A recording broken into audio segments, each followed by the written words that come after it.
to get together. We don't really need you there." That's what my mom said when I asked about my brother's engagement party. Not can't come. Not limited seats.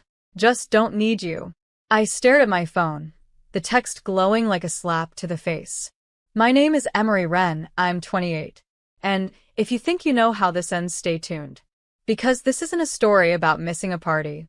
It's about realizing you were never invited to any of it. What happens when the people who raised you forget you were part of the story?" I packed a small bag, booked a last-minute solo trip to the coast, and left without telling anyone where I was going. No goodbye. No drama. Just silence. For the first time in years, I slept in a bed that didn't have memories stitched into the walls. I walked barefoot along the shoreline. I ate breakfast alone in a tiny cafe where no one knew my name. And for the first time in forever, I felt peace. Until my phone started vibrating. One call. Then 5. Then 32. From Mom. From Dad. Even from my brother's fiancé. Then the messages started flooding in. "Please come back. Something happened. We need you. Emery, please pick up." I stared at the screen, heart pounding, unsure whether to be afraid or vindicated. And then one final message came in, this time from my cousin. "They should have never treated you like that. Now they're begging you to come home. You need to see this."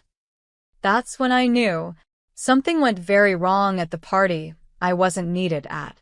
And whatever it was, it had just made me the most important person in the entire family. "You said." I didn't respond right away. Instead, I stared out at the water, silver tides curling beneath a lavender sky, wondering how fast love turns into leverage. By noon, I had 26 missed calls. By 3 p.m., it was 57. And then a video came through. No caption. Just 12 seconds. In it, my mom was screaming. Not yelling, screaming. The phone was shaky, chaotic. Behind her, flames licked the sky. Guests were crying.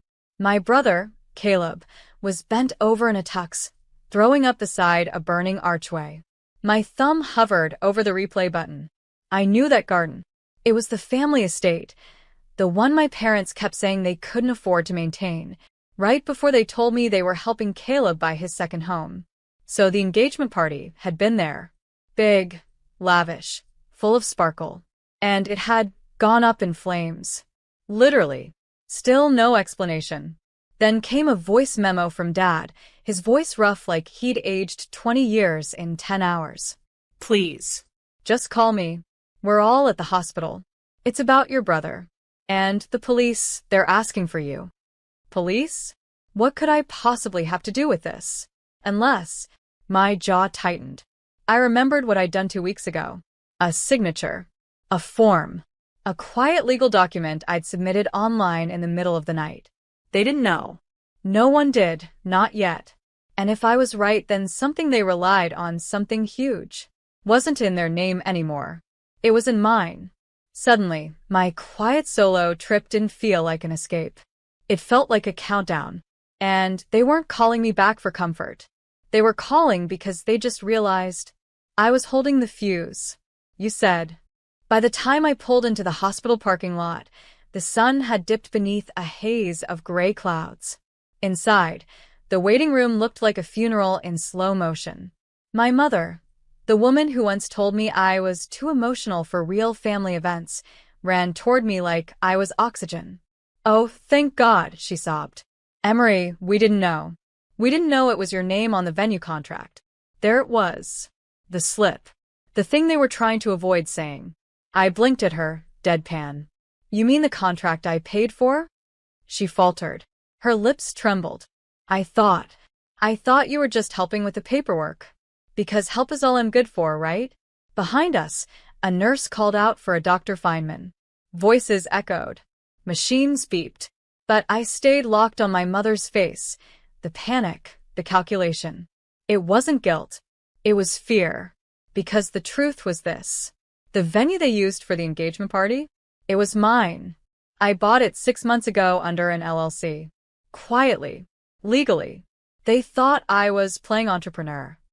But while they planned sparkle-drenched parties, I'd been signing ownership papers with lawyers they didn't even know I hired. which meant the fire that broke out during Caleb's party, the liability was mine to report. And the insurance? Mine to claim. And any legal investigation? Also mine to answer for. Is Caleb okay? I finally asked. Mom nodded. Smoke inhalation. But there's talk of lawsuits. Guests are threatening to sue. We just need you to say you loaned the space. Stop. I pulled out a folder. Inside, proof of ownership, permits, fire inspection dates. This isn't a loan, I said. This is a reckoning. And that's when I saw it. Dad, standing behind her, pale as paper, because he knew exactly what was in that folder and what was coming next. My father didn't say a word, just stared at the folder in my hands like it held a detonator. It did.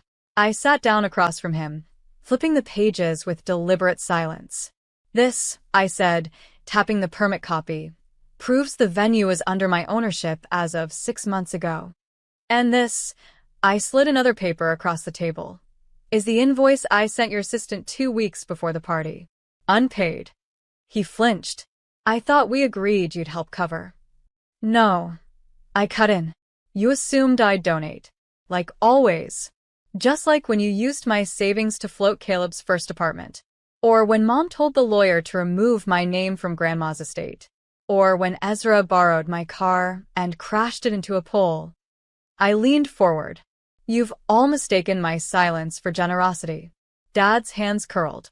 This isn't the time, Emery. Wrong, I said. It's exactly the time.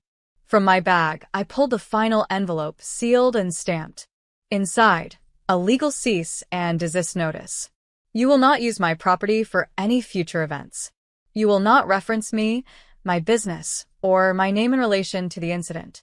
And if I hear that you've spun this to shift blame, I looked him in the eye. I will sue for defamation. And I will win. His jaw locked. A red flush crept up his neck. But Caleb is your brother. He nearly died. You're punishing all of us. I stood. No. You punished yourselves. I just stopped playing along. And as I walked away, past the yard doors and into the late afternoon haze, I didn't look back. But I knew something had just shifted. The good daughter was gone. And in her place stood the woman they never thought I'd become. The one who finally said enough.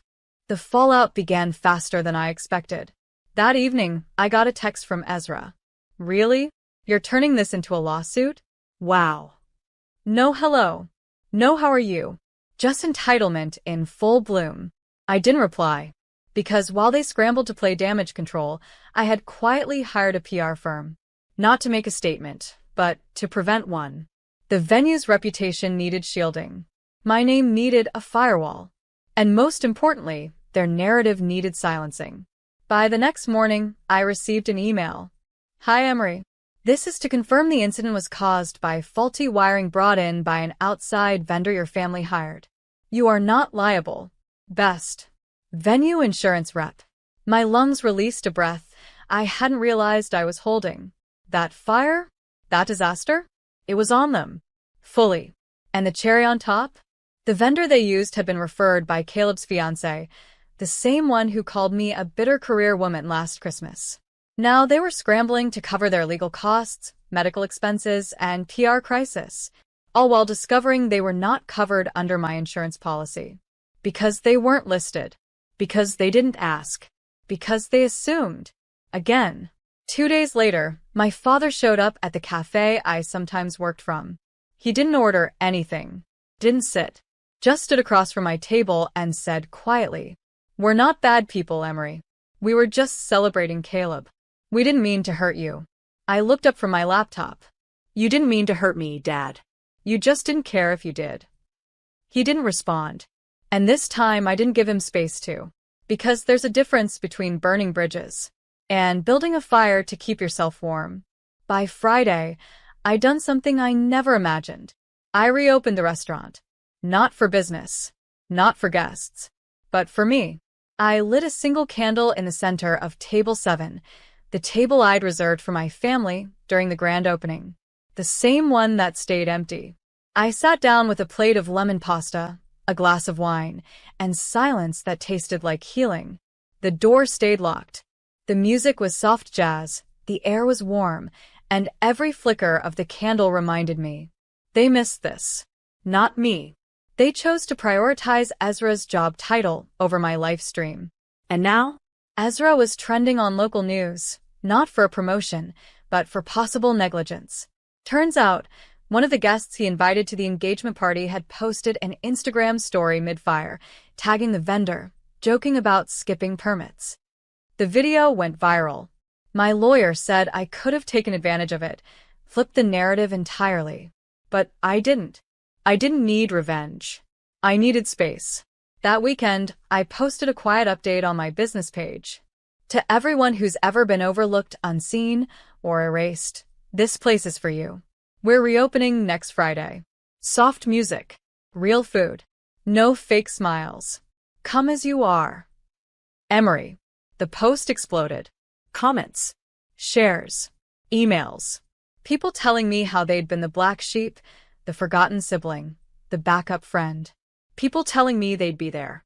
And for the first time in years, I felt it. Not hope, not pride, but wholeness. Because sometimes the family you build from ashes is far more sacred than the one that tossed the match. And mine was just beginning to arrive. The line wrapped around the block. People, strangers, old classmates, single moms with toddlers, gray-haired couples holding hands, all waiting for a table at my place. A soft glow poured from the windows. Inside, the air smelled of rosemary, lemon, and warm bread. No velvet ropes. No reservations. Just heart. And somewhere between Table 2's shared laughter and Table 9's quiet tears over creme brulee, I realized I'd done it. Not the restaurant. Not the full tables or 5-star reviews. But this, creating a place where forgotten people felt seen. Mid-shift, my phone buzzed. A photo from my cousin. My parents' house. Ezra standing at the porch. Caleb in the background, pacing. Mom sitting on the steps, head in hands. Below it, they're fighting again. Mom keeps saying you should have invited them tonight. I stared at the image. The people who couldn't be bothered to show up for my dream, now aching to be part of its light. But they were no longer the fire I danced around. I didn't reply. I didn't need to. That night, as I locked the restaurant and stepped into the soft hum of city silence, I passed a woman waiting by the gate. She looked familiar. Older. Tired. Holding a wrapped box in her hands. Emery, she said. I used to babysit you. Your mom told me you opened this place. I just wanted to see it once. I opened the door again. For her. Because not every visitor from the past comes to take. Some arrive to remind you. You were always meant to rise. As she walked inside, her eyes filled with tears. And I realized, even when your family shuts the door, you can still become the kind of home others have been searching for all along. 3 weeks later, a letter arrived. No return address. Just my name, handwritten in shaky ink. Inside was a single folded sheet. Emery, we didn't realize what we were doing until you stopped answering. Until the restaurant photos started flooding the family chat. Until people kept saying, you must be so proud of her. And we had to lie. We weren't there when it counted, and I don't expect forgiveness. But if you ever decide to let us sit at your table again, we'll come early, we'll stay late, and we'll bring our own chairs. Dad. I read it once. Then again. Then I folded it neatly and placed it in the bottom drawer of my office, under receipts, old menus, and a paper flower a customer's child had once handed me. I didn't respond. I didn't need to. Because closure doesn't always come with a confrontation. Sometimes, it arrives when you stop waiting for someone to make it right and realize you already did. My restaurant wasn't just a business. It was a reclamation. A place where my voice wasn't drowned out by louder ones. Where I could hear myself think. Where strangers became family, not by blood, but by choice. That Friday, a woman proposed to her girlfriend at table 5. At table 3, a man reunited with a daughter he hadn't seen in 12 years. Laughter spilled through the windows like music. And I stood at the back, apron dusted with flour, tears in my eyes, Not from sadness, but from stillness. Because healing doesn't scream. It whispers. It waits. And one day, you look around and realize you built a life so warm, so full, so true. You no longer have room for the ones who left you out in the cold.